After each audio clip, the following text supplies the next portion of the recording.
Saya mute dulu aja gitu ya. Saya mute dulu Iya. aja ya. Boleh. Siap. Oke, lanjut Gurunda. Kalau nanti misal ini udah mentok, Gurunda kita lempar ke dia ya, Gurunda ya. Boleh, boleh. Nah, silakan coba. Siapa yang mengajarkan saudara Revi ke gereja hari Minggu makan babi, tidak bersunat, menyembah sosok Yesus yang keluar dari kubur? Itu yang ngajarin siapa? Gimana Pak? Yang mengajarkan Anda menyembah Yesus, menyembah kepada makhluk yang keluar dari kubur, makan babi, tidak bersunat, ibadah Minggu, Natalan dan seterusnya, itu siapa yang ngajarin itu? Jadi seperti apa yang didebatkan tadi, bahwa saya menyembah Yesus karena dia adalah Tuhan. Ya, yang ngajarin Anda siapa? Alkitab. Berarti ajaran-ajaran yang muncul setelah Yesus asli tak ada di bumi. Makasih. Terima kasih. Nah, itulah yang Yesus katakan kepada muridnya agar waspada kepada Yesus yang palsu. Ya, silakan. Kami menyembah Yesus karena kami punya dasar. Dasarnya? Dasarnya Alkitab. Ya, ada banyak ayat-ayat yang mendukung. Yesus kenal kitab Anda enggak? Kenal. Masa dia di yang mana firman? Yesus pernah? Oke. Dia adalah firman. Oke, tolong tunjukkan di mana Yesus mengenal buku Lukas, Markus, buku Matius, buku Yohanes, Roma, Galatia, Filipi. Di mana Yesus mengajarkan buku-buku itu? Gini Pak, ini kan ditulis oleh murid-muridnya. Aduh, contoh begini. Saya tidak tanya itu. Anda menuduh tadi Yesus mengenal buku-buku itu. Di mana Yesus memberikan legitimasi kepada buku-buku tersebut? Begini Pak, Alkitab semua yang diilhamkan Allah itu adalah Allah sendiri. Tulisannya itu di gereja, Abang. Ajaran-ajaran seperti itu di gereja. Ini saya bertanya, di mana Yesus memberikan legitimasi terhadap kitab Anda yang mengajarkan begini, Anda menyembah Yesus? Itu di mana Yesus mengajarkan itu? Itu dasar saya katakan tadi, karena itu ada di dalam nubuatan-nubuatan di mana Yesus itu adalah Tuhan. Nubuatan di mana ada Yesus Tuhan? Di mana ada nubuatannya Yesus Tuhan, Abang? Di mana?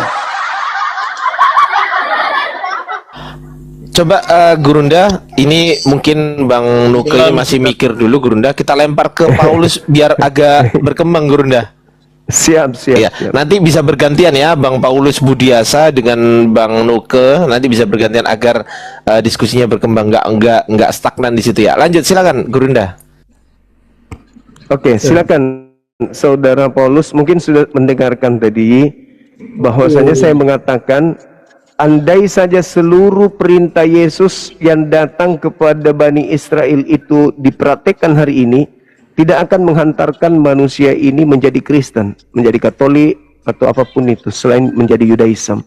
Tapi ketika mendengarkan perintah yang berasal dari makhluk yang keluar dari kubur yang berkata, pergilah kepada seluruh makhluk, jadikanlah dia muridku, ajarlah mereka melakukan segala apa yang kuperintahkan, baru orang bisa menjadi Kristen. Oke, izin ya Bang. Nah, silakan. Ya, izin ya, saya ngobrol ya, menjawab lah. Tapi sebelum saya menjawab, karena kan saya datang nih tengah-tengah nih, jadi saya kurang ngerti nih topik hari ini tuh aslinya apa sih Bang, kalau boleh tahu? Jadi siapa yang siapa ya, dari saya dengar Abang ngomong ke Bang Revi itu udah mencar kemana-mana. Jadi topiknya apa sih hari ini? Maaf. Siapa yang berbicara di dalam Matius 28 nomor 20 itu? Oke, itu topik hari ini. Ini kalau misalnya ada typing itu karena saya lagi baca Alkitab ya, maksudnya buka Alkitab gitu ya. Oke, Matius 28 ayat 20 ya. Siap. Oke, saya baca dulu. Oke. Kita mulai dari 18 dulu, baru sampai ke 20 ya. Matius 28 ayat 18. Yesus mendekati mereka dan berkata, kepadaku telah diberikan segala kuasa di surga dan di bumi. Karena itu pergilah, jadikanlah semua bangsa muridku dan baptislah mereka dalam nama Bapa dan Anak dan Roh Kudus, dan ajarlah mereka melakukan segala sesuatu yang telah kuperintahkan kepadamu. Dan ketahuilah aku menyertai kamu senantiasa sampai pada akhir zaman. Jadi di sini udah jelas Yesus mendekati mereka dan berkata. Jadi Yesus yang bicara. Oke, baca nomor 20-nya. Ajarlah mereka melakukan segala sesuatu yang telah berarti sudah pernah diajarkan. Ya. Pernah nggak Yesus mengajarkan kemudian ke gereja menyembah dirinya? Kalau ini adalah Yesus. Oke, bentar ya. Jadi Silakan. saya itu ada kebiasaan. Izin kalau misalnya Bang ada yang ngomong ke saya tuh saya ketik gitu, biar saya tuh nggak kemana-mana. Izin ya, saya ketik dulu ya. Jadi pertanyaannya silakan, adalah silakan. di mana? Kan dia mengatakan yang telah aku ajarkan. Berarti kalau dia adalah Yesus asli, apa yang dilakoni hari ini oleh Kristen itu semuanya sudah pernah diajarkan sebelum dia keluar dari kubur. Betul? Nah, ya. sekarang di mana Yesus mengajarkan untuk bersekutu di sebuah gedung menuhankan dirinya? Di mana itu Yesus pernah mengajarkan itu? Karena dia mengatakan telah kuajarkan. Silakan. Oke, Bang. Asumsi ini, pertanyaan itu tuh mengasumsi bahwa gereja itu ada gereja ketika Yesus hidup. Secara historis itu salah. Jadi kalau misalnya kita ngomong ini saya secara intelijen jujur aja gitu. Apakah Yesus mengajarkan kita untuk ke gereja, ke sebuah gunung untuk menyembah Dia seperti kita sekarang hari Minggu? Tidak ada, karena kekristenan itu agama tentang Yesus. Jadi kalau misalkan kita ngomong gereja, Yesus juga bilang ya. Bentar ya, saya izin dulu. Cari dulu di ayatnya di mana, bentar. Oke, Matius 16 ayat 18, di atas batu karang ini aku membangun jemaatku atau gerejaku, ya. Jadi maksudnya Yesus itu, dan di Alkitab sering mengatakan bahwa gereja itu bukan gedung. Gereja itu bukan hanya gedung. Gereja itu kita. Yang saya maksud gedung, Bang. Bang, saya kemudian menjawab yang Anda bilang. Apakah Yesus mengajarkan kita ke gereja menyembah Dia di dalam gedung? Enggak, karena let's be fair, gedungnya belum ada. Enggak. Karena gedungnya belum ada, ya. Kedua, enggak ya. Pertanyaan, tapi bentar dulu Bang, saya kan belum selesai. Di atas batu karang ini aku membangun jemaatku. Jadi di gereja itu, di kekristenan kita selalu belajar bahwa gereja itu bukan hanya gedung, melainkan kita sendiri, kita adalah bait Allah. Bait Allah itu maksudnya jagalah diri sendiri. Silakan aja dengan asumsi iman Anda. Bukan asumsi, sekarang bukan asumsi, ini ada di Alkitab. Ini ada di Alkitab, bukan asumsi loh. Oke, boleh nggak saya tanggapi? Lanjut. Jangan kesurupan ya, ini bukan gereja ya. Saya bukan orang Kristen. Bukan. Saya orang berakal yang tidak bisa dibodohi oleh siapapun. Bang, bukan nggak asal. Ini ada di Alkitab, bukan dibodohi. Ini nggak ada urusan ada di Bible atau tidak ada di Bible. Caranya Anda bilang ngomong Alkitab, tapi ketika saya kuotasi Alkitab, kamu nggak menerima. Gimana siapa caranya? bilang saya tidak? Yang tidak menerima siapa? Yang tidak menerima siapa? Bang Juma, sekali lagi saya sudah menjawab. Betul nggak Bang Revi? Saya menjawab tidak? Menjawab tidak? Kalau Anda sudah menjawab, saya nggak boleh ngomong. Oke, enggak sok segala silakan. Makanya santai aja, santai. Anda itu sahabatku, aku siap. Yang lucu, diam dulu. Itu tidak kayak bencis. Tidak menerima jawaban saya gitu ya. Diam. Ketika Anda tidak menerima jawaban saya, oke, Bang. Diam dulu, kok kayak wanita. Diam dulu. Gantian kita ngomong apa sih? Ya, silakan. Kan di situ diterangkan segala sesuatu. Anda turun. Di bawah. Sorry, Anda di bawah. Kan sudah diterangkan di situ. Ajarlah mereka melakukan segala sesuatu yang telah aku ajarkan kepadamu. Ya kan gitu. Berarti Yesus sudah pernah mengajarkan orang-orang untuk berkumpul di sebuah tempat seperti yang kalian lakukan hari ini. Masuk ke gereja, ada pendeta, ada pastor, menyembah Yesus di hari Minggu. Pertanyaannya, di mana Yesus pernah memerintahkan hal itu? Di mana? Di mana Yesus pernah memerintahkan hal itu? Jangan cuma pamer gigi. Jawab dong. Masa Petrus kau bawa-bawa? Petrus mendirikan jemaat di atas batu karang. Jemaatnya orang-orang bersunat. Hari Sabtu ibadah mereka. Mereka bukan pemakan babi. Mereka dengar. Jemaat yang dibangun Petrus itu kumpulan orang-orang bersunat, kumpulan Bukan kata yang tidak Yesus, bukan kata Petrus. Iya, Yesus yang bilang, itu kata di atas Yesus batu karang ini, di atas batu karang jemaatku. ini. Nah, jemaat yang dibentuk oleh Petrus itu kumpulan orang-orang bersunat, tidak makan babi. Bukan Petrus. Bukan dibentuk oleh Petrus, tetapi dibentuk oleh Yesus, karena Yesus sendiri yang bilang di atas batu karang Sekarang ini. nggak nyampe otaknya, susah. Otak Anda nggak nyampe. Yesus mengajarkan Petrus Karena itu jawaban yang diberikan oleh teman-teman saya tadi. Coba Bapak tanggapi dulu ayat. Udah, Anda dibawa, 18 naikkan ini. yang lain. Yesus mendekati mereka. Maaf, Anda dibawa, naikkan yang lain. Siap Gurunda, siap. Kan Yesus mengatakan di atas batu karang ini.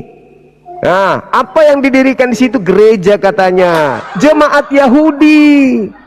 Anda baca di dalam Galatia 2 nomor 8. Petrus diutus sebagai rasul untuk orang-orang bersunat. Berarti jemaatnya yang dibangun oleh Petrus di atas batu karang adalah jemaat-jemaat bersunat. Pertanyaan saya, di mana Yesus mengajarkan berkumpul dengan orang-orang tidak bersunat, pemakan babi di hari Minggu menyembah Dia? Kalau yang keluar dari kubur itu betul Yesus, naik ke sini pamer gigi. Nggak nyampe otaknya Gurunda. Nggak nyampe otaknya. Gitu loh.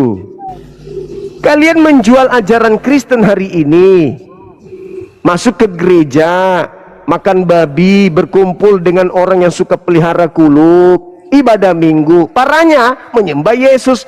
Di mana Yesus pernah mengajarkan itu? Jangan ketawa kalau menjelaskan gitu loh. Udah bodoh bahlul. Ada nggak Yesus mengajarkan agama Kristen seperti yang kalian praktekkan hari ini? Ada nggak? Nggak ada. Berarti beda. Yang keluar dari kubur ini bukan Yesus. Begitu. Saya turunkan karena cengengesannya itu seakan-akan pintar tapi bodoh bahlul. Nanti ku maki di sini kan nggak enak. Betul. Mending Gurunda. turun. Betul. Aku maki nanti. Kalau pintar nggak apa-apa. Ini sudah bodoh bahlul lagi. Terus nyerocos terus lagi, nggak mau diem. Nggak mau diam. Di kopal kita pula tuh dia kayak gitu. Oke, kita sapa dulu Gurunda ya. Halo Ya, Bang Mike War ya, sama Bang Al monitor. Yes, selamat malam, Bang. Kristen Islam. Kristen. Oke, Bang Al, Kristen Islam. Kristen, Bang. Oke, baik. Open cam ya. Kalau mau diskusi sama guru kita harus open cam ya. Gimana caranya? Oke. Silakan Bang Al, dibuka kameranya. Bang, sepertinya TikToknya tidak mumpuni secara follower untuk on cam, Bang. Oh iya, kalau yang ini belum bisa open cam teman-teman. Gimana Gurunda? Yang ini kalau memang belum mencukupi followersnya, bukan berarti nggak mau ya, tapi belum bisa Gurunda. Gimana Gurunda? Saya pikir Ya, saya ikut Bang. aja. Iya. Ya nggak apa-apa lah ya, lanjut aja karena semakin malam semakin tipis otenya Gurunda. Jadi kalau yang sudah bisa open cam seperti Bang Al ini harus open cam ini. Silakan Bang Al open cam. Bang Mike silakan dilanjut sambil menunggu Bang Al. Silakan Bang Mike. Oke. Gimana Bang Juma? Iya. Siapa yang berbicara di Matius 28:20 ini? Pergilah, ajarlah mereka melakukan segala sesuatu yang telah aku perintahkan kepadamu. Itu siapa? Baik Bang Juma, terima kasih. Menurut teks Silakan. yang kita baca, di situ jelas bahwa kalimat Yesus sendirilah yang mengatakannya. Nah, di antara ajarannya itu yang kalian praktekkan sekarang, makan babi. Baik. Tadi saya juga sudah mendengar beberapa perbincangan Bang Zuma dengan orang-orang yang sebelumnya tentang harus beribadah ke gedung, betul ya Bang Zuma ya? Iya. Dan juga makan babi. Iya, jadi mungkin secara terang-terangan Bible tidak menjelaskan bahwa adanya perintah Yesus bahwa harus datang ke sebuah gedung untuk berkumpul dan melakukan seperti kebiasaan yang sekarang ini. Tetapi hal itu dilakukan sekarang ini berdasarkan teladan Yesus ketika dia datang menjadi manusia. Dia langsung membuat sebuah persekutuan, Bang Zuma, persekutuan dengan murid-muridnya. Di sanalah terjadi persekutuan-persekutuan yang pada akhirnya diikuti oleh para rasul, sehingga persekutuan-persekutuan itulah yang sampai saat ini diteladani oleh orang Kristen. Begitu Bang Zuma. Yang telah kuajarkan. Betul. Artinya Yesus sebelumnya sudah mengajarkan. Betul. Di mana Yesus mengajarkan makan babi? Mungkin secara terang-terangan Yesus tidak mengajarkan Kok mungkin? Kok ini kan sesuatu yang sudah diajarkan? Berarti ada, bukan mungkin. Oke, Yang baik, telah saya ganti kuajarkan, berarti sudah pernah diajarkan. Nah, di mana Yesus pernah mengajarkan makan babi? Bang, oke, baik. Saya akan coba jelaskan dengan bahasa yang lebih baik Bang Zuma ya. Yesus tidak ada mengajarkan untuk orang Kristen makan babi, tetapi kita juga harus adil menilai membaca Bible. Tidak ada larangan yang secara keras bahwa orang Kristen tidak boleh makan babi oleh Yesus itu sendiri, Bang Zuma. Yang telah kuajarkan, berarti sudah diajarkan. Kalau itu memang Yesus. Nah, di mana Yesus pernah mengajarkan makan babi? Telah kuajarkan makan babi. Di mana? Tidak ada, Bang Zuma. Tidak ada. Berarti ini bukan Yesus. Begini, boleh saya respon? Bukan Yesus ini. Bukan Oke, Yesus. saya menghargai penilaian Bang Zuma kok. Lanjut, Bang. Boleh Silakan. saya bicara? Iya. Iya. Perihal tentang makan babi bukanlah hal yang paling fundamental dalam iman kekristenan ataupun Bible itu sendiri. Bukan masalah itu yang kita bahas. Ini siapa yang keluar dari kubur, itu yang kita bahas. Bukan masalah iman Kristen. Iman Kristen mengikuti perintah yang keluar dari kubur.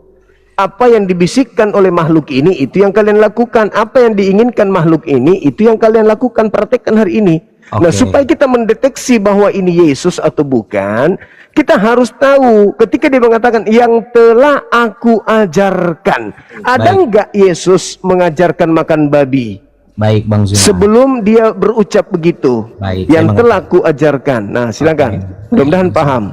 Iya, saya paham Bang Zuma. Sebenarnya kan perintah ini makan babi boleh atau tidak itu tidak ada di dalam Bible tentang pengajaran Yesus itu sendiri. Samalah halnya kayak apakah ada perintah larangan ataupun memperbolehkan untuk orang mandi ataupun merayakan hari ulang tahun? Ini mendeteksi makhluk yang keluar dari kubur ini Yesus atau bukan?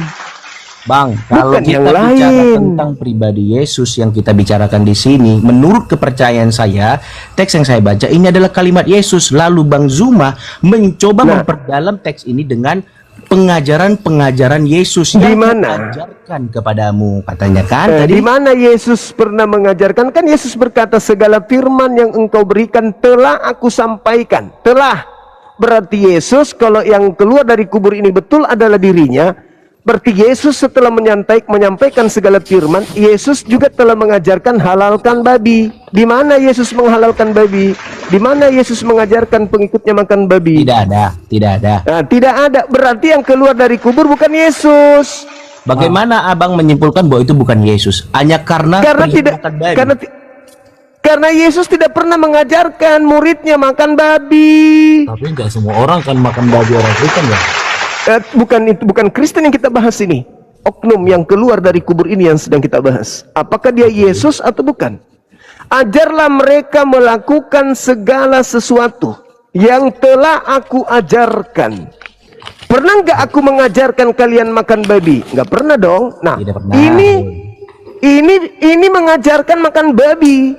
Berarti itu bukan Yesus. Siapa yang mengajarkan? Paulus.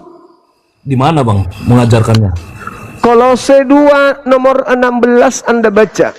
Coba saya baca Sebentar bang ya. Nah, silakan Anda baca, silakan. Ya. ayat 16. 16. Coba baca.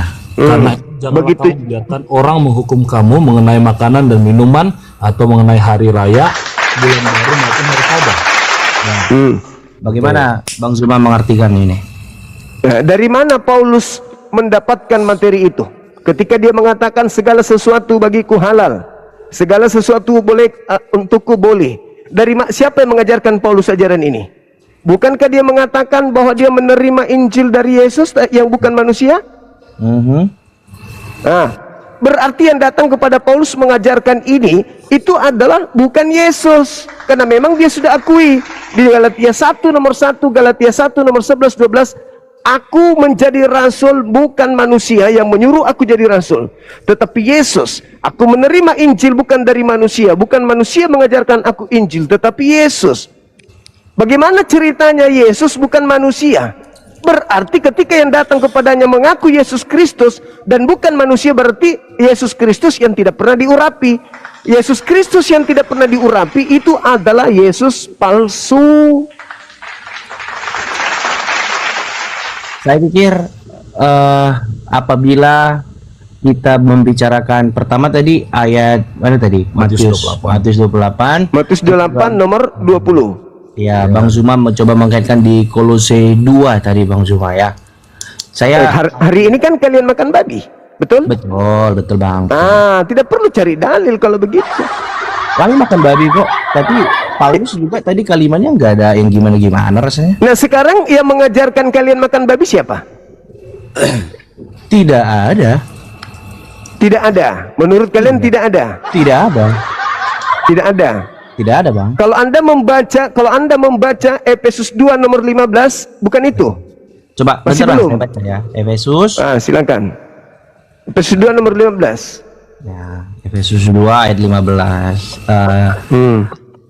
Apa itu? Sebab dengan matinya sebagai manusia, ia telah membatalkan hukum Taurat dengan segala perintah dan ketentuannya untuk menciptakan keduanya menjadi satu manusia baru di dalam dirinya, dengan itu mengadakan damai sejahtera. Boleh nggak Abang kasih penjelasan atau komentar kenapa Abang mengutip Efesus 2 ini Bang sebagai Dia mengatakan dengan matinya Yesus, Yesus telah membatalkan hukum Taurat beserta segala ketentuan, ketetapan, perintah yang ada di dalamnya. Betul nggak? Oke, lalu Kan perintahnya jangan makan babi. Masih berlaku nggak itu menurut Paulus? makan babi. Oh, dari ayat yang tadi nih, Matius 2. Ya, kalau itu secara 2. ini Efesus 2 itu sudah dibatalkan. Nah, batal. Ya. Sudah selesai kan? Nah, sekarang ada nggak Yesus mengajarkan bahwasanya haramnya babi itu sudah batal? Ada nggak Yesus mengajarkan itu? Haramnya babi sudah batal. Iya. Jadi perkara babi aja nih, Bang. Tunggu Bang Zuma. Loh, bukan masalah perkara babi. Ini sudah ketahuan bahwa yang keluar dari kubur yang kalian ibadahi hari Minggu itu bukan Yesus. Alasannya hanya karena perkara makan dan tidak makan. Anda coba lihat tadi. Oke. Ajarlah mereka melakukan segala sesuatu yang telah aku ajarkan kepadamu. Kita lihat Kristen hari ini. Makan babi, tidak bersunat, ibadah minggu, masuk ke gereja, berkumpul dengan orang-orang yang tidak bersunat dan pemakan babi, terus menyembah kepada Yesus Kristus. Ada Yesus mengajarkan itu? Belum lagi Natalan, belum lagi mengajarkan buku Lukas, Markus, Matius, Roma, Galatia dan seterusnya. Ada nggak Yesus mengajarkan itu? Baik Bang Zuma. Karena katanya ajarlah mereka melakukan apa yang telah kuperintahkan. Baik. Ada Yesus pernah memerintahkan itu? Baik. Tidak ada. Baik Bang Zuma. Saya Saya setuju dengan kalimat Bang Zuma yang mengatakan bahwa tidak ada perintah untuk makan babi ataupun tidak makan babi yang Yesus ajarkan. Tetapi kalau kita memperhatikan konteks secara utuh Bang Zuma, selama Yesus datang ke dunia, itu dia tidak banyak bicara tentang babi dengan murid-muridnya. Dia banyak tentang pembicaraan tentang siapa identitas dirinya, tentang pemberitaan Injil, pengorbanan, kerelaan. Jadi Bang Zuma, Bagaimana Yesus mau berbicara babi sementara babi itu makanan haram yang sudah mutlak haram bagi mereka? Itu bukan hal baru. Dari sejak Nabi Musa 1400 tahun sebelum dia, seluruh pengikut Bani Israel sudah tidak makan babi. Tiba-tiba Yesus datang membahas babi. Yesus hanya mengatakan dalam Matius 5 nomor 19, barang siapa yang meniadakan Taurat meskipun yang paling terkecil dan mengajarkan kepada orang lain, maka dia akan menempati tempat terhina di dalam kerajaan langit. tetapi Bang Zuma lupa bahwa Kristus yang kami percayai telah menyelesaikan semua kutukan dosa kegagalan kami dalam melakukan hukum Taurat atas kayu salib. Begini Bang Zuma tidak boleh mengartikan Efesus 2 sebagai itu tentang makan babi. Penekanan Iya, yang diberikan di dalam saudaraku, teks saya itu, Bang tidak Zuma. tanya terkait kalian dalam hal ini, enggak. Yang saya pertanyakan adalah Yesus asli, saya katakan gitu ya, Yesus asli mengajarkan barang siapa yang meniadakan Taurat, meskipun yang paling terkecil, lalu mengajarkan kepada orang lain, maka dia akan menempati tempat yang paling hina di dalam kerajaan langit. Itu perkataan Yesus. Barang siapapun itu. Pertanyaannya, apakah Kristen meniadakan hukum Taurat meskipun yang paling terkecil? Jawab. Gimana? Apakah Kristen meniadakan hukum Taurat meskipun yang paling terkecil? Kristen tidak pernah meniadakan satupun hukum Taurat. Kenapa makan babi? Kenapa Karena ibadah tidak- minggu? karena- Kenapa menyembah Yesus? Kenapa kami menyembah Yesus? Itu Ada perintahnya di Taurat. Begini Bang Zuma, kalau kita patokan abang terus memaksakan Taurat menunjukkan kepada perjanjian lama terus. Kan Yesus yang mengatakan itu. Barang siapa yang meniadakan. Pertanyaannya, apakah Kristen meniadakan Taurat meskipun yang paling terkecil? Jelas. Oke. Taurat Tapi ada juga- sunat, kalian tidak sunat. Aku Taurat sunat, Bang. Sabat, Sabtu, kalian Minggu. Taurat satu Tuhan Elohim, kalian mengertikannya dengan Yesus dan juga Roh Kudus. Taurat sunat, kalian tidak sunat. Taurat jangan makan babi, kalian makan babi. Masa tidak meniadakan itu? Oke, Bang, pertama, terima kasih Bang ya. Tapi mengenai sunat, kebetulan sunat nih Bang. Berarti melanggar ajaran Paulus berarti kalau kalian sunat. Ya, Paulus itu melarang adalah- bersunat itu mengikutnya. pembicaraan lain, pembicaraan Bang lain Zuma. lah itu dulu. Ya kan? Ya, Tapi coba, makanya abang bertentangan ada dengan juga, Paulus Bang. kalian. Bisa nggak bantu kami buka Matius 15 ayat 11 Bang? Apa katanya? Ya udah aku baca lah ya. Ya. Dengar dan camkanlah, bukan yang masuk ke dalam mulut yang menajiskan orang, melainkan yang keluar Oke. dari mulut itulah yang menajiskan orang. Oke, berarti kalian boleh minum kencing onta? Ya itu kan abang yang apa namanya tuh, yang prefer di situ Bang. Kami kan enggak. Iya, Bang. maksudnya tadi ini, Anda bawa dalil ini apa? Iya. Berarti orang Kristen boleh minum kencing onta, bukan najis? Ya, kalau masalah boleh aja. Boleh. Kalau masalah boleh, Kalau boleh makan aja. tai, Masalahnya mau atau enggak kan gitu Bang. Makan Kalau tai pertanyaannya boleh, bukan najis. dibalikkan. Kalau pertanyaan dibalikkan makan itu- kotoran manusia di Kristen boleh, nggak najis? Oh, kalau masalah boleh nggak boleh, tadi kan bisa Iya. misalnya kan boleh nggak boleh, bukan najis. Boleh kan? Najis. Boleh, Bukan Yesus mengatakan Tidak bukan ada yang larangan. masuk ke dalam mulut. boleh, Oke, boleh, Berarti- tapi bau Ah, boleh. untuk orang itu. Itu kan ada kehendak Sekarang- bebas lagi kalau kita bicara. Tadi abang Sekarang bilang manusia sekarang itu punya permasalahannya- ada kehendak bebas. Oh ya sorry. Oke, sekarang permasalahannya adalah apakah Matius 11 ini berbicara babi atau berbicara antara cuci tangan dan tidak cuci tangan? Jawab yang jujur. Kita lompat lagi nih Matius 11. Oke, mengenai Iya. itu bukan cuman bicara tentang apa namanya cuci tangan dan tidak cuci tangan, tapi pada bagian itu juga berbicara tentang bukan Ya kan? Anda Boleh lah Bang, baca. saling menghormati nih Bang. Tadi Abang Iya, ngomong enggak. aku diam. Tapi Anda menarasikan sesuatu yang tidak sesuai dengan konteks. Itu Sama, ya? berbicara mengenai teguran orang-orang Farisi kepada Yesus karena muridnya makan tanpa cuci tangan. Nggak ada babi di meja mereka karena mereka Iya, bukan oke. Kristen. Iya, Kenapa Anda kaitkan dengan babi di situ? Memang tidak ada apa namanya itu, memang tidak ada larangan, tidak ada bukan apa bilangnya, tidak ada satu bagian yang menyebutkan boleh makan babi dan tidak boleh makan babi di bagian ini. Tapi di bagian itu bicara tentang bukan yang masuk dalam mulut yang menajiskan orang. Itu berarti babi masuk dalam mulut nggak Bang? Abang dari tadi bicara tentang, abang itu bicara kan dari tadi ditegur tentang kehendak bebas. Itu berbicara mengenai cuci tangan atau tidak cuci tangan. Itu bukan berbicara mengenai haramnya babi. Ini berbicara mengenai najis. Bedakan najis dengan haram. Haram ya haram, najis beda. Ini berbicara mengenai kenajisan, bukan berbicara mengenai keharaman. Dan itu tidak sedang membahas tentang babi.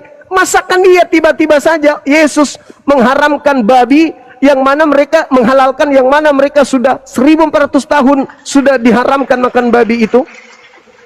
Bahkan diancam mereka dalam Yesaya 66 nomor 17 18, siapapun yang makan babi akan dibakar habis oleh Elohim. Masa mereka mau tiba-tiba Gimana? menghalalkan? Yesaya berapa? Yesaya berapa? Yesaya 66 Yesaya.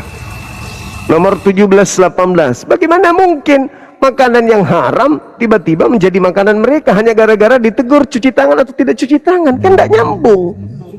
Kalian melarikan ke babi karena kalian mengikuti perintah makhluk yang keluar dari kubur itu. Jadi abang percayanya Yesus itu keluar dari kubur juga nggak Bang? Oh enggak, Yesus bukan dia yang disalib. Oh jadi bukan orang yang disalib gitu ya? Beda, yang disalib itu bukan Yesus. Siapa Bang? Orang yang dikutuk Elohim karena menerima suap. Oke. Dalilnya? Dalilnya? Ulangan 27 nomor 25. Ulangan. Enggak, itu Coba. apakah itu berarti ketika bicara ulangan itu make sure abang pastikan bahwa yang disalib itu adalah orang yang dikutuk itu Bang? Betul. Siapa Ada lagi? satu ayat juga yang dibilang dialah orang Yesus menjadi terkutuk karena kita, karena dosa-dosa dan pelanggaran kita Bang. Itu ajaran yang muncul setelah tragedi penyaliban. Oke, baik. Ada Bang. ini saudara-saudara, Baik. dasar pijakan orang Yahudi ingin menyalib Yesus itu karena faktor politik, bukan karena menebus dosa. Ada hubungannya. Baik Bang Zuma. Baik. Tapi saya coba sedikit bertanggapan ya Bang Zuma ya. Bang Zuma boleh tanggapin ya. Silakan. Bang Zuma beberapa kali coba memakai Bible untuk mendukung argumennya. Tetapi ketika kami mendukung argumen kami dengan menggunakan Bible, tapi abang langsung berasumsi bahwa itu bukan ini dan segala macamnya, ya kan?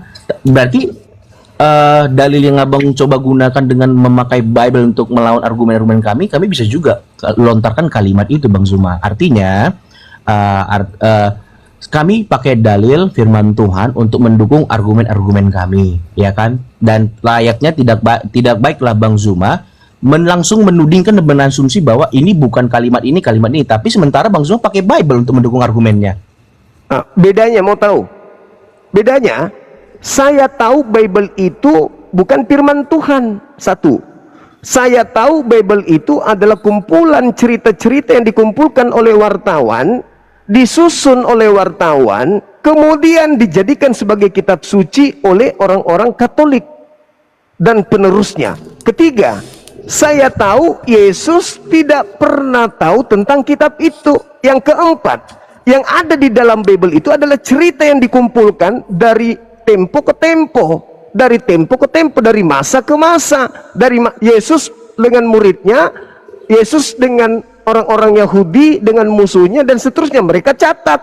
Jadi saya mampu menunjukkan bahwa ini dalil untuk ini dalil untuk ini. Sedangkan Anda tidak, Anda sapu rata semuanya. Sapu rata Anda itu. Contoh, ketika Anda berbicara mengenai penyaliban, Anda nggak tahu kalau orang-orang Yahudi menyalib Yesus, itu latar belakangnya karena politik. Bukan karena dosa waris. Adapun dosa waris itu adalah cerita yang dibangun belakangan dengan mengambil kisah penyaliban itu sebagai tameng untuk dijual kepada Roma dan Yunani. Anda menghantam itu semua seakan-akan itu adalah satu runutan cerita yang berkesinambungan, padahal tidak. Coba, apa latar belakangnya orang Yahudi, imam kepala mahkamah agama menyalib Yesus? Anda tahu nggak? Tahu. Apa alasannya mereka ingin menyalib Yesus? Karena Yang pertama, kenapa mereka menyalibkan Yesus? Karena status sosial mereka merasa terancam karena Yesus memiliki banyak pengikut pada waktu itu. Dan yang kedua, benar kata Bang Juma, ada pergolakan politik di sana, ya kan? Tapi itu hanya sebatas mereka mengerti. Mereka tidak mengerti secara sepenuhnya kenapa Yesus ada dan kenapa Yesus disalib. Makanya firman Tuhan Injil itu atau Injil itu adalah kebodohan. Nah, oke. Anda mencoba berbicara begitu besar kepada imam kepala mahkamah agama, orang Farisi, ahli Taurat, sementara Anda untung kalau bisa baca Ibrani. Mereka ini ahli Taurat. Mereka ini orang Farisi, ahli tafsir. Coba, mereka adalah imam kepala mahkamah agama loh. Tapi Anda mengatakan mereka tidak ngerti. Anda yang ngerti, yang hanya memiliki remah-remah dari Belanda yang diterjemahkan, direvisi, dikoreksi, dan seterusnya. Terus Anda berbicara sombong, Anda lebih tahu daripada mereka. Alamak. Saya bukan berbicara lebih tahu daripada mereka. Saya hanya mengutip kalimat Yesus yang pernah menegur mereka. Apa katanya?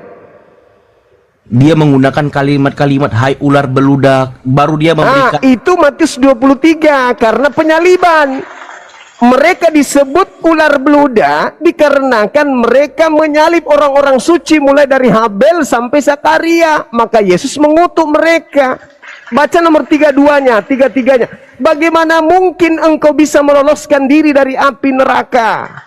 Sebab separuh dari para nabi yang diutus kepada kalian, kalian salibkan. Terus Kristen malah selamat dari penyaliban. Akibat menyalib Yesus, kalian selamat gitu. Sedangkan Yesus keturunan dari para penyalib nabi-nabi, itu disebut Yesus sebagai apa? Ular-ular keturunan beludak yang tidak akan pernah lolos dari api neraka jahanam. Kan mereka pemuka agama. Nah, justru itu, apalagi pengikutnya. Cobalah itu Anda bayangkan. Pengikut Seorang imam kepala mahkamah agama. Kan Yesus mengatakan di Matius 23 yang Anda kutip nomor satunya. Orang Farisi, ahli Taurat sudah menduduki kursi Musa. Dengarkanlah setiap apa yang mereka katakan, tapi jangan kalian mengikuti pekerjaan mereka. Sebab mereka hanya menteorikan tapi tidak mempraktekkan hukum Taurat. Sama juga saya, jangan kau ikuti Kristen. Kristen bisa ngomong Torah, tapi tidak mempraktekkan, nonsen. Ayo, Bang Mike, boleh saya sedikit, Bang Mike? Silakan. Saya mau tanya Bang Juma, percaya nggak ada kebangkitan Yesus? Percaya, semua orang manusia akan bangkit, tapi bukan bangkit di abad pertama kemarin ya. Yang bangkit menurut Yesus di abad pertama itu iblis. Butuh dalil? Berarti ada bangkit, justru ada kematian dong. La haula wala quwata illa billah. Iya kan? Semua kita akan mati, lalu semua kita akan bangkit. Tapi pertanyaannya, apakah Yesus masih dikubur menurut Bang Juma? Yesus tidak dikubur karena dia tidak mati. Nah, Baca itu Lukas 22. Katanya tadi bangkit, sekarang tidak mati. Bangkitnya dari Bangkit setelah dia datang kedua kalinya. Dia berada di bumi, bintang-bintang berjatuhan, matahari itu turun, menjadi gelap. bukan bangkit, itu turun. Orang mati setelah dia mati baru bangkit. Logika kemana Bang Juma? Katanya tadi percaya bangkit, tapi tidak mati. Bangkit dari? Pertanyaannya. Itu Bangkit pertama. dari kematian, tapi bukan sekarang, bukan di abad pertama, tuyul. Yesus akan datang kedua kalinya setelah dia ada di bumi. Bintang-bintang berjatuhan. Baca Matius 24 nomor 27, 28, 29, 30 dan 31. Mati Yesus. Kalau nggak percaya Yesus mati, kau baca 1 Korintus 15 nomor 28. Ya Bang Jumanya sendiri merasa yakin dan percaya nggak ada Yesus itu mati Mati nanti kedatangan keduanya. di momen yang dia dikatakan di Alkitab? Oh enggak, bukan Yesus yang mati. Oh, jadi Bang Juma nggak percaya Yesus sudah pernah datang jadi manusia ya? Yesus datang jadi manusia di tengah-tengah Bani Israel. Ini Abdullah atani alkitab bahwa ja'alani nabiyan. Hari ini telah lahir bagimu juru selamat manusia yang diurapi Tuhan di kota Daud. Oke. Manusia yang diurapi Tuhan yang datang pada saat itu. Lalu ketika dia datang, dia dimusuhin. Dari bayi dia sudah dimusuhin. Bayi bukan bangsanya yang memusuhinya. Ketika dia bayi, yang memusuhinya adalah bangsa Roma. Kenapa? Karena Roma sudah tahu ada Mesias yang akan lahir di tengah-tengah Bani Israel. Yang negara, bangsa yang kita sedang jajah ini, Tuhannya menjanjikan kemudian baginya Mesias yang sama seperti Daud, Salomo, Gedeon, Hezekia, Musa. Jadi mumpung dia belum besar, kalau dia datang ada tanda-tanda Mesias itu sudah lahir, bunuh seketika. Baca Matius 2 lengkap. Oke, berarti dia udah mati waktu dia bayi, Bang. Nah, ketika dia bayi ingin dibunuh, dia lari ke Mesir bersama dengan ibunya. Dewasa baru datang. Makanya di Bible sejarah hidup dia dari kecil itu hilang. Nanti di usia 29 baru nongol. Karena dia di Mesir. Entah ngapain di sana. Habis itu balik kembali ke Yerusalem. Di sanalah dia melakukan penginjilan. Nah, setelah dia datang, musuhnya bukan orang luar bangsanya, tapi sudah bangsanya sendiri. Makanya Anda baca Yohanes 11:45 sampai 57, Yesus diusahakan dibunuh demi untuk menyelamatkan bangsa Israel dari Roma. Maka mulai dari saat itu mereka bersepakat membunuh Yesus. Coba Anda baca Markus 14 nomor 1, Matius 26 nomor 4, nomor 59. Markus 14 ayat 1. Ya, coba Anda baca. Hari raya Paskah dan hari roti tidak beragi akan mulai 2 hari lagi. Imam-imam kepala dan ahli Taurat mencari jalan untuk menangkap dan membunuh Yesus dengan tipu muslihat. Tipu muslihat. Oke. Terus Kalau ada nubuatan dia mati dari kitab lama, perjanjian lama, kenapa harus bikin tipu muslihat orang-orang itu? Baca Matius 24, 26 nomor 4, nomor 59. Mereka membuat tipu muslihat. Matius 24 26. 26. Jadi apabila orang berkata kepadamu, lihat. Sorry. Bukan. Matius 26 nomor 4. Oh, 26 nomor 4. Dan mereka merundingkan suatu rencana untuk menangkap Yesus dengan tipu muslihat dan untuk Tipu muslihat. Nomor 59-nya dari Matius 26. Oke, nomor 59 terbang. Imam-imam kepala malah seluruh mahkamah agama mencari kesaksian palsu terhadap Yesus supaya ia dapat dihukum mati. Oke. Apa yang menyebabkan demikian? Bacalah Matius Yohanes 11 45 sampai 57. Golnya di situ. Yohanes 11 45 sampai 57. Coba Anda baca pelan-pelan aja. Oke, Bang. Banyak di antara orang-orang Yahudi yang datang melawat Maria dan yang menyaksikan sendiri apa yang telah dibuat Yesus, percaya kepadanya. Tetapi ada yang pergi kepada orang-orang Farisi dan menceritakan kepada mereka apa yang telah dibuat Yesus itu. Lalu imam-imam kepala dan orang-orang Farisi memanggil mahkamah agama untuk berkumpul dan mereka berkata, apakah yang harus kita buat? Sebab orang itu membuat banyak mujizat. Apabila kita biarkan dia, maka semua orang akan percaya kepadanya. Dan orang-orang Roma akan datang dan akan merampas tempat suci kita serta bangsa kita. Tetapi seorang di antara mereka, yaitu Kayafas imam besar pada tahun itu, berkata kepada mereka, kamu tidak tahu apa-apa dan kamu tidak insaf, bahwa lebih berguna bagimu jika satu orang mati untuk bangsa kita daripada seluruh bangsa kita ini binasa. Maka terus. Hal itu dikatakannya bukan dari dirinya sendiri, tetapi sebagai imam besar pada tahun itu ia bernubuat bahwa Yesus akan mati untuk bangsa itu. Dan bukan untuk bangsa itu saja, tetapi juga untuk mengumpulkan dan mempersatukan anak-anak Allah yang tercerai-berai.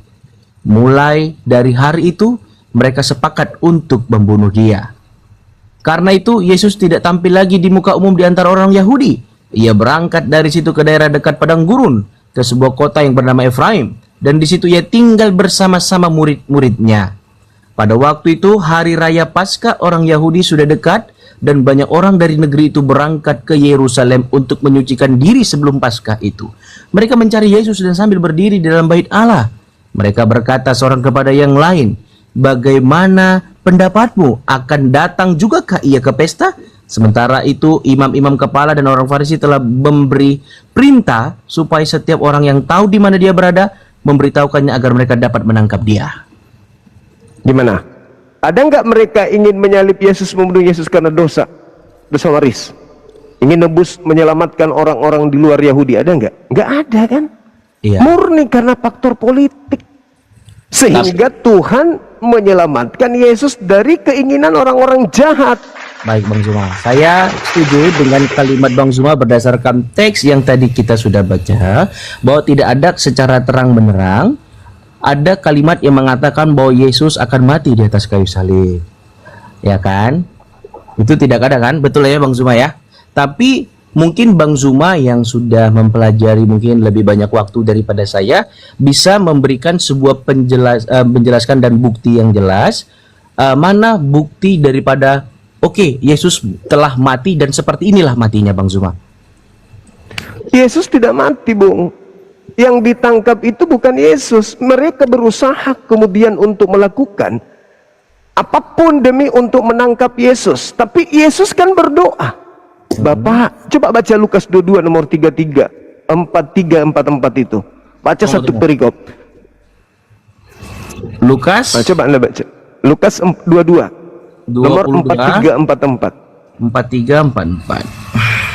Maka seorang malaikat dari langit menampakkan diri kepadanya untuk memberikan kekuatan kepadanya. Ia sangat ketakutan dan makin bersungguh-sungguh berdoa. Peluhnya menjadi seperti titik darah yang bertetesan ke tanah. Nah tuh, ketika dia berdoa di data sebelumnya 43-nya itu, dia biarlah cawan ini berlalu, tapi bukan atas kehendakku, tapi atas kehendakmu. Maka seorang malaikat dari langit memberikan kekuatan. Artinya Bapa sedang merencanakan menyelamatkan Yesus. Maka yang ditangkap bukan Yesus. Apa buktinya yang ditangkap bukan Yesus? Coba Anda lihat Lukas 22 tadi di data 6869. Orang-orang bertanya, apakah engkau Mesias, anak Tuhan? Oke, saya baca Bang Zuma ya. Nah, silakan. Dan sekalipun aku bertanya sesuatu kepadamu, namun kamu tidak akan menjawab. Mulai sekarang anak manusia sudah duduk di sebelah kanan Allah yang Maha Kuasa. Nah, itu siapa yang duduk di situ? Yang sedang disidang mahkamah agama? Kalau kepercayaan kami Yesus. Ya, lalu yang duduk di atas siapa? Di Di atas sebelah kanan yang Maha Kuasa siapa? Iya, Kan di sebelah dia kanan mengatakan, itu anak Allah Yesus. Yesus ada berapa? Kenapa? Yesus ada berapa? Yesus ya ada satu Bang Zuma. Yang berbicara mulai sekarang Yesus sudah duduk di sebelah kanan yang Maha Kuasa? Yesus. Yang duduk di atas sekarang siapa? Yesus juga. Berarti dua. Tidak begitu Bang Zuma. Lalu bagaimana? Ini kan Akan ditanya. Ini kan itu kalimat-kalimat pernyataan yang akan terjadi nanti Bang Zuma. Di situ bahasa Yunani nun, sekarang, detik ini dia sudah duduk di atas. Kan ditanya, apakah engkau Mesias?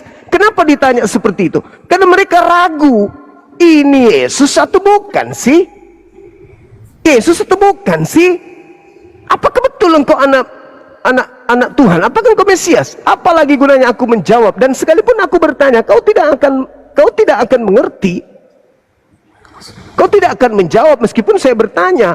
Mulai sekarang Yesus sudah duduk di sebelah kanan Tuhan yang Maha Kuasa. Siapa yang menggantikan dia? Izin Bang, aku baca dari versi lain dari New English Translation itu bahasanya bukan nun, tapi itu berbicara tentang will. Sekarang Anda baca bahasa aslinya dong. Bahasa aslinya dong. Kan Yesus menggunakan bahasa apa? Oke, coba cari ya Bang ya. Nah, kalau secara abang pribadi, ketika Yesus ada di momen ini, abang percaya Yesus itu di mana? Sudah di atas, sudah di langit dia. Berarti dia Itu tidak bukan Yesus. Berarti dia tidak mengalami tidak kematian mati. dong? Dia enggak mati. Terangkat Berarti langsung percaya dia ke Yesus langit. itu Tuhan dong? Kok Tuhan? Karena gini, Bukan. Gini Bang. Kenapa jadi Tuhan dia? Enggak. Bukan gitu Bang. Elia naik ke surga juga, Henok juga naik ke surga, bukan Tuhan. Boleh nggak Abang berikan dalil yang menunjukkan begitu keras dan jelas bahwa dia terangkat dan tidak mati? Anda baca Kisah Para Rasul 4:11 dulu. itu kan setelah pengadilan Bang. Kisah Para Rasul 4 Betul, ayat tapi 11. ini berbicara Yesus. Orang-orang yang ada di sana, murid-muridnya berbicara tentang Yesus. Dan itu iman saudara, inti iman Kristen itu di situ. Oke, Kisah Rasul 4 ayat 11 ya. Ya, Yesus adalah batu yang dibuang oleh tukang-tukang bangunan, yaitu Nah. kamu sendiri. nah, Yesus kan Dia telah menjadi batu batu kan? penjuru. Nah, bagus. Yesus berbicara dalam Lukas 24 nomor 44, aku memang harus pergi sesuai dengan apa yang tertulis tentang aku di dalam kitab Mazmur. Bukan di dalam kitab Galatia, Roma, Filipi, bukan. Tetapi di kitab Mazmur. Aku harus pergi meninggalkan dunia ini sesuai dengan apa yang telah tertulis tentang aku di Mazmur. Sekarang Anda baca Mazmur 118 nomor 17, 18, 19, 20, 21. Sorry. Coba Anda baca. Bang Juma, aku tadi lihat kembali Lukas 22 ayat 69 tadi Bang ya. Ya. Di situ pakai kata nun the stay. Now on also will be. Now will be. Jadi ada pernyataan saat itu, mulai dari saat ini aku akan melakukan ini. Ngerti nggak? Melakukan apa? Melakukan apa sementara dia masih di situ sampai salib, sampai mati, bahkan sampai 3 hari dikubur. Sedangkan dia mengatakan nun sekarang. Iya, itu bahasa yang seperti ini. Mulai dari sekarang, contoh gini Bang ya. Mulai dari sekarang Kenapa ada kata ini aku begin? Nggak pakai ada. lagi ini Bang. Pakai bahasa yang ini aku paham di sini. Mulai dari sekarang aku akan makan sehat. Apakah sudah saat itu sudah langsung makan sehat Bang? Kan enggak. Pemakaian seperti itu. Kalau dia berada di situ, Apa ini tahu- dia di langit. Dia Iya, dia apa- menyebut tempat. Dia menyebut tempat. Iya, contoh bahasa seperti ini juga. Mulai dari sekarang saya hanya akan pergi ke daerah Jawa. Apakah dia sudah di Jawa? Saudara, dia Apa tidak mengatakan penggunaannya di sini, saya. Bang? Iya, Dia sorry, tidak Bang, mengatakan bentar, Bang. saya. Karena dia bilang Dia di sini, mengatakan apa- anak manusia. Iya, betul Bang. Di sini ditulisannya apotou nin dst. From now on also will be. Jadi Dia menyebut pernyataan anak itu manusia. bahasa Indonesia sehari-harinya gini Bang. Mulai dari sekarang aku akan bersiap ke sana. Karena itu bahasa konjugasi yang bahasanya itu itu menjelaskan dia akan ke sana ketika keputusan itu sudah keluar. Itu sama seperti bahasa ini Bang. Mulai dari saat ini ada seorang yang didakwa dan bilang, mulai dari saat ini aku akan masuk penjara. Apakah sudah masuk penjara? Belum kan?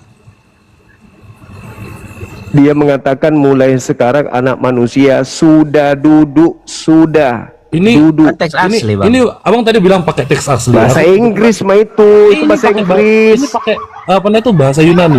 Apotou ninde este. Ya. Dikatakan di situ dalam bahasa Inggrisnya, from now on also will be there. Itu bahasa Inggrisnya Bang. Abang tadi kan bilangnya pakai bahasa ini Yunani. Yang Mulai kita pakai sekarang, bahasa mulai Yunani di sekarang Bible, kata dia, Bang. mulai sekarang dia anak manusia sudah duduk di atas. Iya, sama Sudah sama. duduk di atas. Iya Bang, sama seperti yang aku tadi bilang. Seorang terdakwa. Gimana ceritanya? Analoginya bahasa ini seperti ini Bang. Ada seorang terdakwa dia sudah apa namanya itu diputuskan untuk mati, contohnya hukuman mati. Oke, dia berkata, mulai dari sekarang aku pasti akan menerima hukuman mati itu. Pertanyaannya, sudah mati nggak, Bang? Itu bukan berbicara mengenai tempat. Yang Loh, satu itu ada di keputusan, bumi, Bang. Tadi yang aku- satu ada di langit di waktu yang bersamaan. Berarti dua oknum yang berbeda. Jangan dipaksakan. Ini wow, Bang. Oke, baiklah Bang Suma. Dalam hal ini Abang punya tafsiran, kita juga punya tafsiran, dan lebih respect lah. Ya Nah, kan? sekarang kita kembali yang tadi. Kembali yang tadi aja, Yang Bang, Anda- yang mati tadi, mati Ah. Yesus tadi.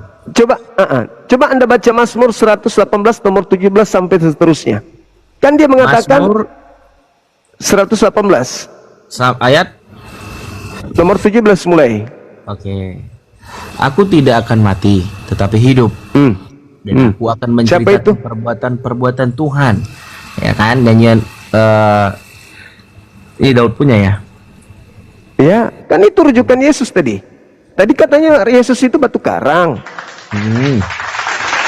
Dan dia mengatakan, aku memang harus pergi sesuai dengan apa yang tertulis tentang aku di kitab Mazmur. Nah, Anda baca tuh 118 nomor 17, aku tidak akan mati. Coba dibaca terus deh. Coba dibaca terus. Oke, aku tidak akan mati tetapi hidup, dan aku akan menceritakan perbuatan-perbuatan Tuhan.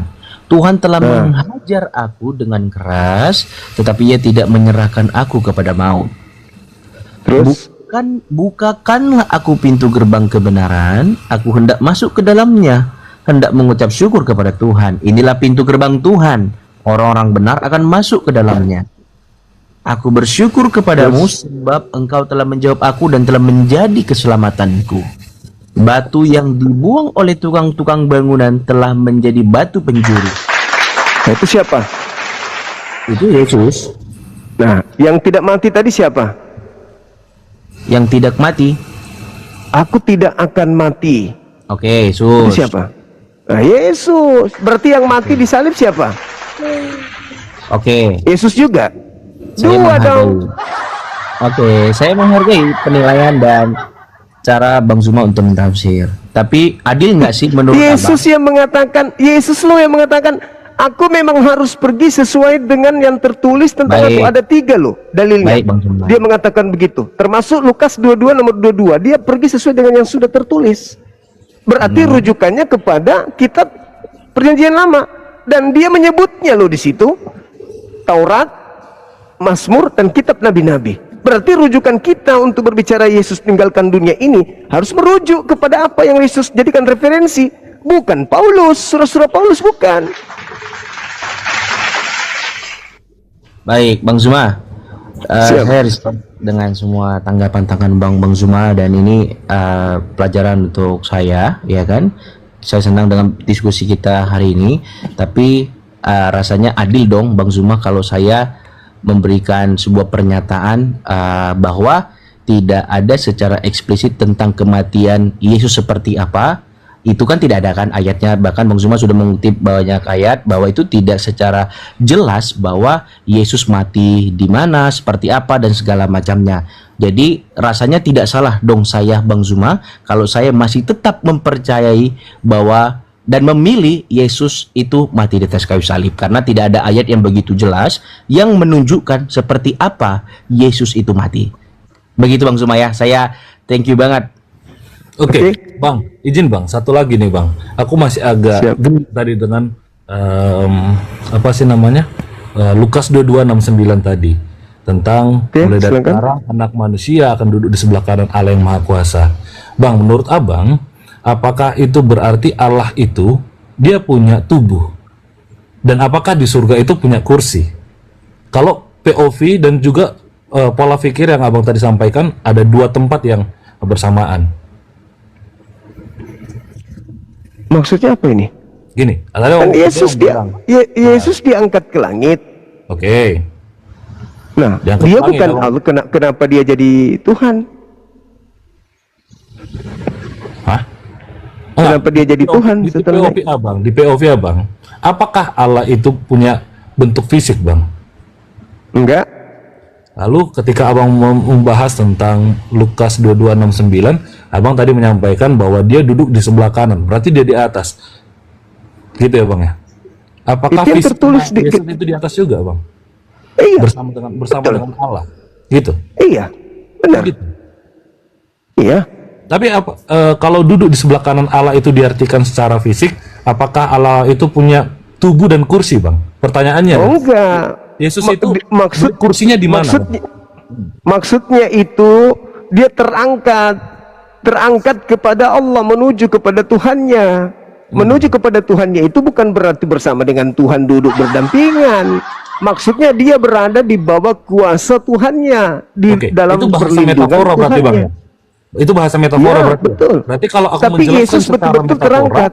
ya berarti kalau aku menjelaskan secara metafora dengan gaya yang abang sampaikan tadi, benar dong. Apa itu? Loh, yang tadi yang aku bilang bahwa dia Nah, ini kan sama seperti ini kan bahasa berbicara tadi, yang Anda tanyakan duduk dan kursi. Oke, tadi tadi aku tanya gini. Tapi terkait dengan terangkatnya, ya terangkat beneran. Itu Oke. bukan metafora. Terangkatnya Oke. Yesus itu benar-benar terangkat. Apakah dalam satu ayat itu menurut abang bisa dalam artian metafora dan tidak metafora dalam waktu bersamaan? Oh, nggak bisa, nggak bisa. Kenapa? Berarti satu kata itu bang, satu ayat itu secara keseluruhan kita pahami secara metafora atau nggak metafora bang? Nah, ini berbicara mengenai pertanyaan orang imam-imam kepala. Apakah engkau Yesus? Iya. Jawaban Yesus Nah, itu. terus apa? Jawaban Yesus itu Jawabannya apakah Yesus metafora? sudah di atas. Iya. Apakah Jawabannya jawaban sudah di Yesus atas. itu di situ metafora atau tidak metafora Tidak, bang? tidak metafora. Kalau tadi- Yesus betul-betul tadi sudah abang- di atas. Nah, masalahnya gini bang. Tadi abang. Anda bertanya sorry, bang. kursi. Iya, sorry bang, gini ya, Abang tadi bilang kalau tentang Yesus ada naik ke surga, apakah dia duduk di sebelah kanannya Allah itu, Bapa itu memang beneran duduk di situ, ada kursinya? Abang bilang, oh Tidak. itu metafora. Itu metafora. Oke. Tapi Itu- dia betul-betul terangkat. Oke, gini bang, kalau satu hal dipahami secara metafora, nggak adil dong satu perkataan dipahami secara metafora, tapi di waktu bersamaan kita nggak memahami dan nggak bisa menerima itu sebagai suatu realita gitu loh bang. Masalahnya yang ditanya ini memang bukan Yesus. Anda memaksakan Yesus. Anda memaksakannya Yesus. Sekarang begini, Menurut Bung. abang- Sekarang menurut begini. Abang siapa? Sekarang Siapa begini. ini bang? Namanya siapa? Kalau Yudas. menurut ya, jelas itu. Yudas Iya, ada, jelas Yudas ada dijelaskan di Alkitab juga yang sama-sama Ya, kita cerita kutip. yang muncul belakangan. Sekarang bahkan itu begini. ada artinya, Sekarang Bang. begini. Oke. Sekarang begini. Paulus mengatakan Kristus telah menebus kita dari kutuk hukum Taurat dengan jalan menjadi kutuk karena kita sebab ada tertulis. Oke, Di mana Bang. tertulis? Tadi kita fokus di satu bagian ini dulu deh. Kita fokus di satu bagian ini. Kan saya ingin Tadi membuktikan bahwa itu tadi Yudas. Abang, iya, Saya ingin membuktikan itu Yudas. Kenapa Anda membatasi? Oke, Saya ingin coba. membuktikan bahwa yang disalib itu bukan Yesus. Oke. Nah, sebab ada tertulis, terkutuklah orang yang digantung di atas tiang salib. Anda percaya? Anda percaya dalil itu? Nah, itu tertulis di mana? Kalau yang disalib itu terkutuk, di mana tertulis? Di Ulangan tadi Abang udah sampaikan. Nah, Ulangan 21 nomor 22-23. Oke. Bang, Apabila gimana- ada orang melakukan dosa yang sepadan dengan hukuman mati, lalu kau gantung dia, jangan kau biarkan mayatnya semalam-malaman di atas pohon. Sebab orang yang dikutuk oleh Elohim, nah dikutuk sama Elohim. Pertanyaan saya, apa perbuatan Yesus yang menyebabkan dia dikutuk oleh Elohim? Jadi Coba. tadi abang sudah sampaikan itu segala macamnya, gitu ya, Bang. Aku mau fokus dulu di bagian Yudas yang abang jawab tadi. Nah inilah yang sedang saya jawab. Iya, oke. Kita fokus dulu secara Yudasnya, gitu ya, Bang ya. Oke, Bang. Menurut abang ada nggak saksi mata ketika penjalipan itu terjadi? Ada, itu udah pasti. Oke. Justru orang-orang menganggapnya kira-kira siapa, Yudas. Bang? Kira-kira siapa yang ada di situ, Bang? Yang ada pada saat disalib.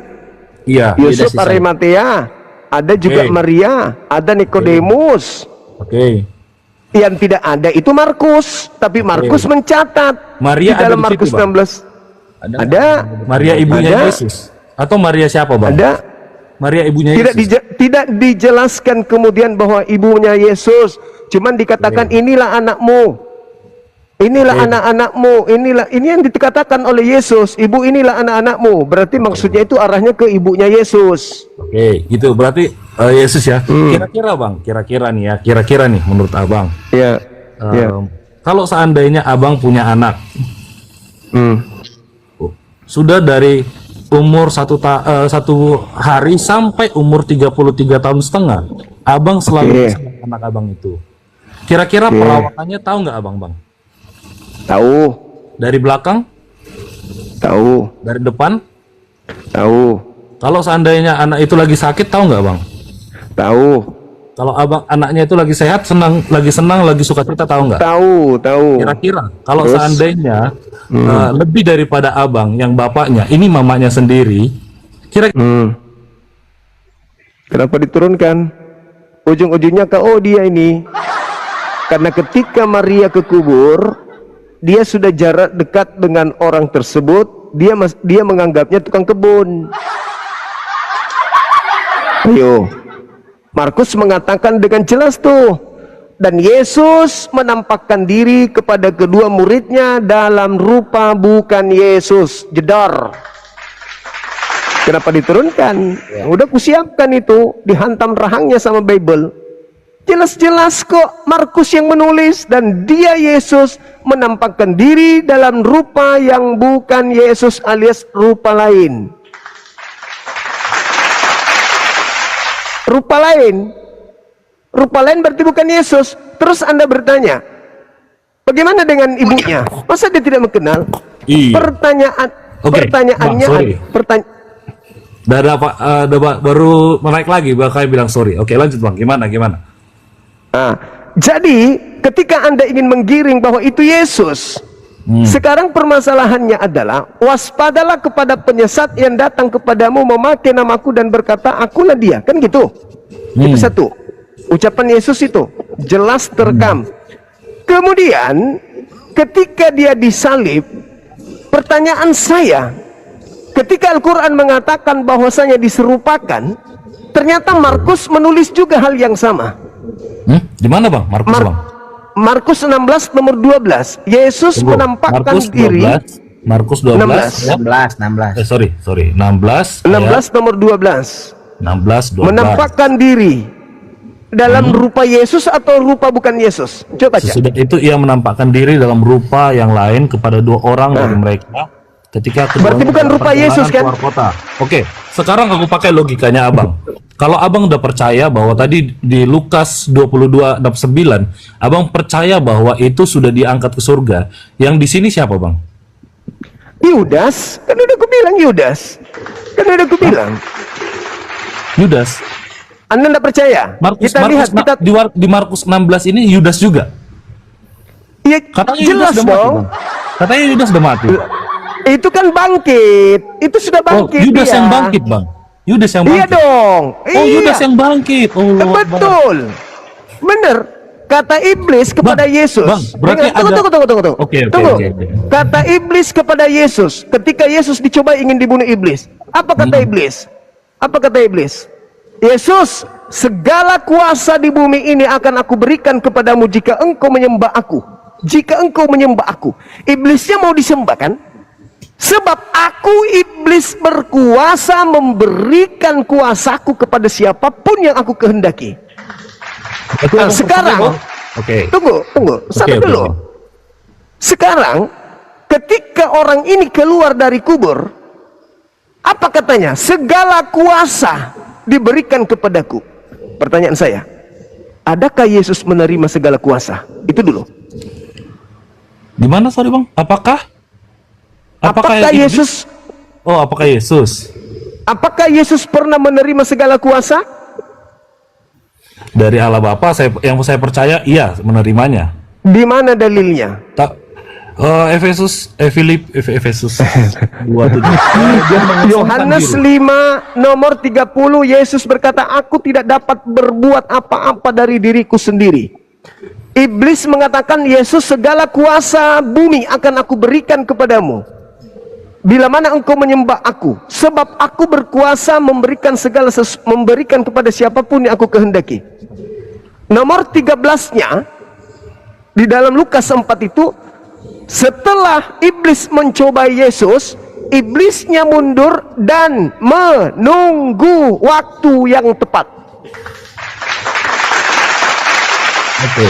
Yesus berkata di dalam Yohanes 6 nomor 70, bukankah aku yang memilih engkau yang 12? Satu di antaramu adalah iblis. Siapa iblis itu? Yudas. Bang, sorry bang. Abang tadi Sampai bilang dulu, Yudas saya yang selesaikan dulu. disalibkan. Nanti Oke, ada coba. tanggapi. Oke, siap. Yohanes 13 nomor 2. Iblis merasuki Yudas. Iblis merasuki Yudas. Kemudian Yesus menyebut Yudas iblis. Tuhan mengutuk orang yang disalib. Tuhan mengutuk orang yang menerima suap. Yudas menerima suap.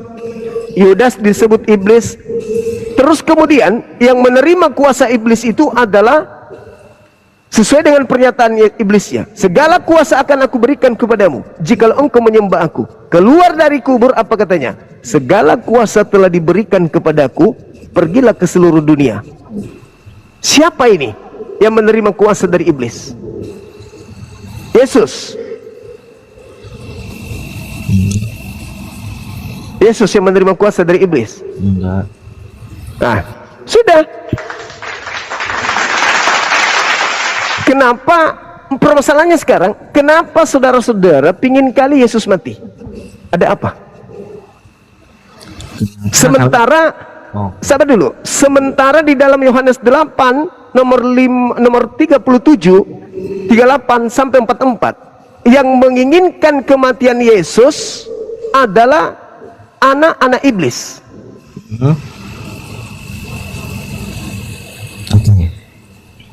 Kenapa bisa Anda menginginkan kematian Yesus sampai begitu mempertahankan itu? Harus Yesus yang mati. Kenapa? Sementara ada kandidat yang memenuhi syarat untuk mati. Penerima suap, pengkhianat, melakukan dosa yang sepadan dengan hukuman mati, menerima kuasa dan seterusnya. Kenapa harus Yesus? Kenapa? Ini sangat menginginkan dalam pembicaraan kita kali ini Yesus adalah yang mati, Bang Sema. Ya kan? Tentu keinginan kami untuk kematian Yesus berbeda dengan pemimpin-pemimpin agama ataupun orang-orang Romawi pada waktu itu, Bang Suma. Ya kan, keinginan mereka ingin Yesus mati karena mereka tidak ada saingan atau mengganggu kuasaan mereka. Apa yang sudah mereka bangun, mereka tidak ingin ada yang menjadi pengganggu, ya kan? Nah, sementara kami, kenapa kami begitu kekeh bahwa Yesus adalah yang mati? Karena di dalam perjanjian lama juga yang kami percayai sudah dijelaskan bahwa dia akan mati seperti apa, dari seorang wanita, perawan, ya kan? Dan dia mengalami kematian yang sudah sangat jelas untuk menebus dosa kami, Bang Suma. Ya kan? Ya, Jadi, Oke. Baik. Sekarang yang menyalib Yesus ahli Taurat, mahkamah agama, imam kepala mahkamah agama. Pengetahuan mereka tentang kitab yang Anda comot untuk penyaliban Yesus tinggi mana? Oke, Bang. Dengan Bang, kalian.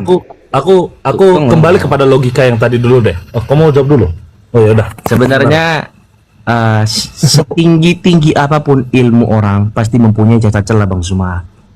Sekarang coba Anda kan baca sendiri, imam kepala melakukan kesaksian palsu, tipu muslihat, iblis turun tangan merasuki Yudas, Yudas harus berkhianat, mereka harus bersepakat melakukan segala upaya membunuh Yesus, tapi ternyata sudah ada nubuatannya. Kenapa Kayafas bernubuat kalau begitu? Maka mulai tahun itu imam kepala Kayafas bernubuat. Dan apa yang dikatakan Kayafas bukan dia katakan dari dirinya sendiri. Lalu dari mana? Dari Tuhan. Coba, kenapa harus Kayafas imam kepala mahkamah agama ini bernubuat? Boleh nggak ayat Kayafas yang bernubuat, Bang Jum? Anda coba lihat di dalam Yohanes 11 nomor 50, 51, 52. 51 Yohanes 11. Oke, saya baca, Bang Suma ya. Silakan. Hal itu dikatakannya bukan darinya sendiri, tetapi sebagai imam besar pada tahun itu ia bernubuat bahwa Yesus akan mati untuk bangsa itu. Bang, tapi ada satu bahasa itu, satu frasa Yesus bahwa mati. Yesus akan mati untuk bangsa itu. Kalau Bukan abang, Yudas. kalau abang mau pakai ini sebagai Baik. serangan, Iya. abang harus percaya Baik. secara keseluruhan dong. Mau itu akan Oke. mati bang, bukan Yudas. Oke, berarti yang menginginkan kematian itu adalah Kayafas dan mereka berbuat Yesus harus mati, betul? Iya. Jadi menurut abang itu dari Tuhan atau dari dirinya sendiri? Dia mengatakan bukan dari dirinya sendiri, Berarti tetapi Itu bukan dari dari Tuhan. dirinya sendiri. Berarti Itu menurut abang tidak dari mungkin. Dari iblis. dari iblis. Iblis bisa berbuat, Yes. Bang. Iblis bisa memberikan bisikan. Tapi ini Memberikan kata bisikan. ini berbuat loh, Bang. Iblis, terang dulu. Iblis yang mengajarkan kemudian Kayafas sehingga dia melakukan tipu muslihat, kesaksian palsu. Itu Tuhan atau iblis? Oke. Ayo, iblis atau Tuhan? Tunggu dulu. Jawab dulu. Ini kita main asumsi jadinya bang, gak ada dasarnya nih. Loh, saya bertanya sama saudara, apakah Tuhan yang mengajarkan manusia melakukan tipu muslihat? Tidak. Ah, berarti siapa? Tapi kalimat si Kayafas ini benar, Yesus yang mati. Tunggu dulu, kalau iblis yang menginginkan gimana? Iblis Iya. pasti menginginkan. Menginginkan. Oke. Nah, itu berarti iblis. Sekarang permasalahannya, ada tidak Tuhan di dalam perjanjian lama mau membunuh orang benar demi menyelamatkan para pendosa? Ada nggak? Ada nggak? Ada nggak keinginan Elohim membunuh orang benar demi untuk menyelamatkan orang-orang berdosa? Ada nggak? Tidak menginginkan bahasanya Bang Zuma, tapi mengizinkan apabila hal itu bisa terjadi. Baca Keluaran 23 nomor 7 nomor 8 atau nomor 20 Coba. nomor 1 nomor 2. Tunggu, Bang, Keluaran tunggu, 23 nomor 1 nomor 2 nomor 20 nomor 7 nomor 8. Coba Anda baca. Tunggu Bang, Keluaran 23 Nomor 1 nomor atau satu. langsung ke nomor 7 nomor 8. Coba dibaca. Oke, saya baca Bang Zuma ya. Ya. Haruslah kau jauhkan dirimu dari perkara dusta. Orang yang tidak bersalah dan orang yang benar tidak boleh kau bunuh. Sebab aku tidak akan membenarkan orang yang bersalah. Menurut dalil ini kita rujuk dari pengakuan Yesus Lukas 24:44. Aku harus pergi sesuai dengan apa yang tertulis tentang aku di dalam kitab Taurat. Keluaran 23 itu Taurat. Jangan kau membunuh orang yang benar, jangan kau membunuh orang yang tidak berdosa atau bersalah, sebab aku Tuhan tidak akan membenarkan orang yang bersalah. Oke. Sekarang permasalahannya adalah, boleh tidak Yesus dibunuh menurut Tuhan Elohim? Pertanyaannya boleh? Tidak. Yesus dibunuh? Tidak boleh. Bisa nggak Tuhan, sabar, bisa nggak Tuhan mengutus malaikat untuk menyelamatkan Yesus dari upaya pembunuhan? Bisa. Bisa. Tapi dia tidak melakukan karena ada tugas yang lain, ada tujuan yang lain. Itu maumu. Bukan mauku Bang, itu kata semua penjelasan Kata siapa? Oke. Oh, Bang.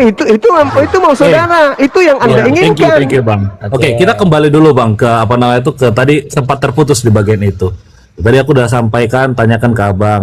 Anak yang anak Abang sendiri mulai dari hari pertama sampai 33 tahun lahir, kira-kira bisa Bang kenal nggak Bang? Kenal saudaraku. Boleh ndak Anda Kalau- baca? kalau- Sabar, Iya. sabar. Langsung aja, Tunggu, langsung aku- aja. Boleh ndak? gantian lah Bang. Maksudnya gini, kira-kira di Kenal, jalan penyalipan kenal, itu, pasti kenal. Oke. Kenal. Di jalan penyalipan Kenal. itu, kira-kira ada nggak orang yang kenal Yesus Bang? Tadi kan udah aku bilang kenal. Oke, iya kan? Mungkin nggak pada saat itu orang itu bilang, tunggu dulu, ini kayaknya bukan Yesus deh. Coba Anda lihat dulu deh. Kalau itu yang Anda ingin baca. Baca Yohanes 20. Ketika di kuburan ya. Ya. Karena murid-murid Yesus pada saat penangkapan dan penyaliban itu semuanya pada kabur. Tapi ya tadi Abang bilang ada saksi mata nggak? Nikodemus, Yusuf Arimatea, Maria, saya akui kan? Saya Maria tidak lari ada. dari situ. Maria aja deh. Maria ada. Nah, coba Anda baca Yohanes 1. Yohanes 20. Oke. Yohanes 20 ayat. Baca aja langsung, mulai dari data 1. Itu mana? Ayat 1 Bang ya. Ya, Pada hari pertama minggu itu, pagi-pagi benar ketika hari masih gelap, pergilah Maria Magdalena ke kubur itu dan ia melihat bahwa batu telah diambil dari kubur. Ia berlari data nomor dia sudah dikubur kan hari Minggu kan, data nomor 11-nya Anda baca. Bang, Silakan Anda baca data nomor 11 sampai selanjutnya sampai 14 kalau perlu. Silakan. Tetapi Maria berdiri dekat kubur itu dan menangis. Sambil menangis ia menjenguk ke dalam kubur itu. Dan tampaklah olehnya kedua orang malaikat berpakaian putih, yang seorang duduk di sebelah kepala dan yang lain di sebelah kaki di tempat mayat Yesus terbaring. Kata malaikat itu kepadanya, "Ibu, mengapa engkau menangis?" Jawab Maria kepada mereka, "Tuhanku telah diambil orang dan aku tidak tahu di mana ia diletakkan." Sesudah berkata demikian, ia menoleh ke belakang dan melihat Yesus berdiri di situ. Tetapi ia tidak tahu bahwa itu adalah Yesus. Gimana? Nah, maksudnya gimana? Apa, gimana? Saya kembalikan kepada Anda. Anda mengenal, kenal. Tapi kenapa Maria tidak mengenal orang ini? Kenapa Maria tidak mengenal orang ini? Iya, saya kembali kepada Anda. Apakah seorang Maria tidak mengenal Yesus? Ya, pasti kenal dong. Pastikan. Terus data yang Anda barusan baca? Ini Bang, Ini cuma Bang, tadi Abang sudah bilang, sampai di bagian ini kita coba lihat dulu. Sampai pada akhirnya Yesus disalib. Oke. Kita kronologis dulu, Bang. Oke. Sampai Loh, ini Yesus udah keluar, sampai sudah Yesus masuk di mati, kuburan, masa Iya, mundur tunggu, lagi? Bang. Oke, gini, aku harus dapat dulu bagian yang ini. Kalau sampai seandainya, oke, Yesus itu tadi disalib dilihat, oke, sampai mati pun Maria sendiri berbicara dan menyampaikan, "Tuhanku, anakku itu," ya kan, mati. Bagaimana Tuhan? kira-kira? Dia bilang Tuhan anaknya. Nah, kira-kira gimana, Bang? Iya.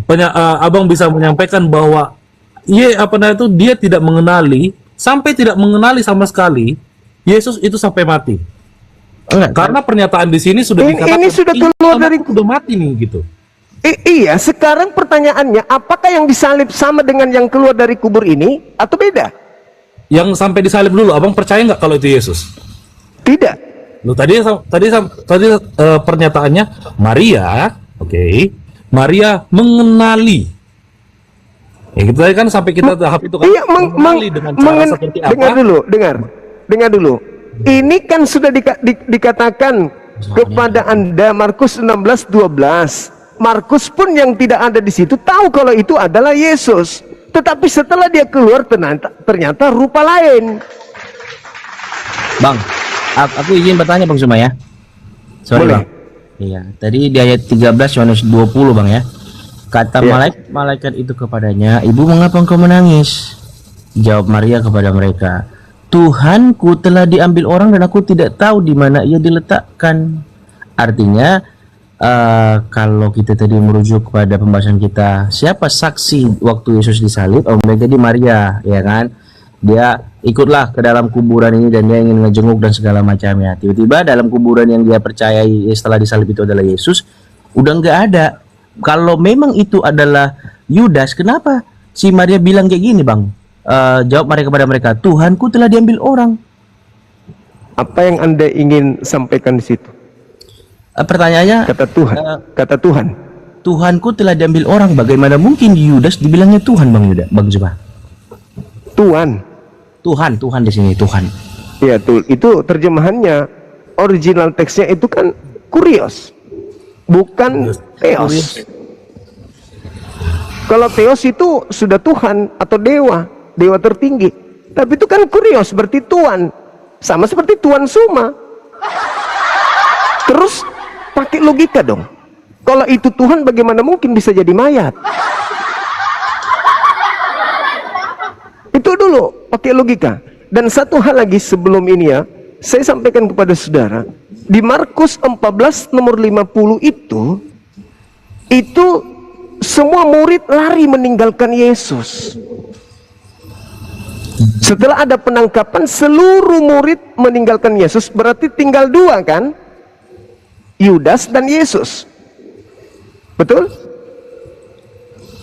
Karena Yudas bersama dengan tentara Romawi datang ke tempat persembunyian Yesus. Berarti Yudas gini, mengatakan, yang kucium itulah Yesus, tangkaplah dia.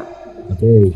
Nah, kira-kira nih, Bang, berarti kira-kira secara logisnya, kira-kira orang yang udah benar nangkap